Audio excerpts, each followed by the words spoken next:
পাশাপাশি যারা আয়োজন করেছেন আমাকে এত চমৎকার একটি সুযোগ করে দেওয়ার জন্য আপনাদের ধন্যবাদ জানাই। তাহলে আমরা সর্বশেষ কথাটি হলো যে শেষ আকাশের পরে এইটা এখন কাজে লাগে। বিশ্বাস করেন আমার এখানে অনেক আমার এক অফিসার আছে, তার নাম আমি না বলি, সে বলতেছে স্যার আপনি তো এই যে এমন কিছু কাজ শুরুতে এসে করেছিলেন এইটা এখন কাজে লাগতেছে বুঝতেছি। এই মনে করেন কেমন, আমার জন্য অনুষ্ঠানের দিন গিফট নিয়ে আসছে কোন একটা অর্গানাইজেশন থেকে, বলছে স্যার এই আপনার জন্য গিফট নিয়ে আসছে। আমি বলছি কিসের গিফট? তুই বলছে যে এটা আপনি সবাইকে দেন। আমি বলছি না, আমি কেন গিফট নিব আপনাদের, আমি কি এখানে গিফটের জন্য আসছি নাকি? আমার ঘরে যা আছে তাই দিয়ে আমি বীর মুক্তিযোদ্ধাদের যত্ন করব, ওনাদের সম্মান আছে না, তাই না? ওনার কেন আমি আরেকজনের কাছ থেকে সেই টাকা হারাম না হালাল সেটাকে আমি দেখেছি? আমি আমারটা জানি হালাল কি হারাম, আমি আপনারটা কেমন তো আমি জানি, আপনার তো আমি কিছু নিব না।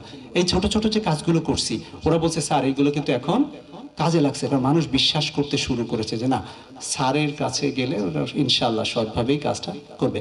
আপনারা যেভাবে কল্পনা করেন সাহাবাদের যে জীবন, আমরা তো ওই জীবনের অত বড় মানুষ হতে পারিনি, তবে আমি আমার যদি প্রশাসনিক জায়গা থেকে ফলো করি সেটা আমার ওমরের মতো। গজল শুনেছে না যে প্রভু তুমি বলেছ রাসূল দেবে না, হ্যাঁ বলনি দেবে না ওমর, এটা তো আর বলেন। ওমর কিন্তু এখনো আসতে পারে, পুরোটা আসতে পারে না হয়তো, কিন্তু তার কিছু কর্ম তো আমরা অনুসরণ করতে পারি, পারি না? ইনশাআল্লাহ আগামী দিনে আমি যে কয় সেকেন্ড থাকি, যে কয় মিনিট থাকি, আপনারা আমাকে ওইভাবে পাবেন, ঠিক আছে? আপনাদের প্রত্যেকটি কষ্টের সাথে আমি থাকবো, প্রত্যেকটি ভালো কাজে আমাকে না রাখলেও পারেন, আপনারা আনন্দ করতেই পারেন, তবে আগামী দিনে আমাকে আপনারা অন্তত আপনাদের দুর্দশার যে জায়গাগুলো সেখানে পাবেন। তো এই পর্যন্ত বলে অনেক সময় আমি নিলাম, ইচ্ছা করেই আমি এই দীর্ঘ বক্তব্য দিলাম। এর কারণ হলো আপনাদেরকে একটু মোটিভেট করা। তামাক আমার বিশ্বাস যে আজকে এবং বাকিদের একটু বুঝাইন, আর পাপের ভয় করেন। তামাক তো বিড়ি তৈরি হয়, আর বিড়ি হলো ওই মদ গাজার শুরুটা, ওইটা দিয়ে শুরু হয়, ওর মধ্যে ভরে দেখেন না। তো এমন জিনিস আমি কেন তৈরি করব যেটার মধ্যে তামাক ভরে, যেটার মধ্যে ওই যে এগুলা গাঁজা ভরে খায়? তো এটা খারাপ কাজ না? সরিষা ফলাবো, আমাদের কৃষি কর্মকর্তা ভালো বলতে পারবেন, আমরা সেগুলো ফলাবো। থ্যাংক ইউ, আপনাদের অনেক ধন্যবাদ, অনেক সময় নিলাম।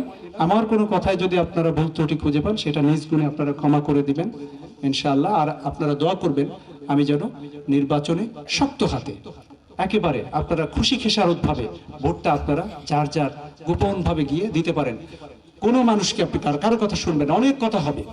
ইভেন যদি কোনো অস্ত্রবাজ, কোনো চাঁদাবাজ, কোনো ধড়িবাজ, ধান্দাবাজ এগুলো যদি আসে একেবারে বেঁধে ফেলবেন। বেঁধে ফেলার পরে আপনারা যে কোনো উপায় প্রথমে ওদের ট্রাই করবেন ইনশাআল্লাহ।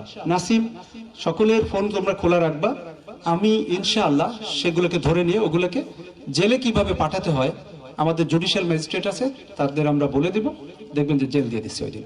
কোনো ক্ষমা নেই, ঠিক আছে? কারো কোনো ক্ষমা নেই।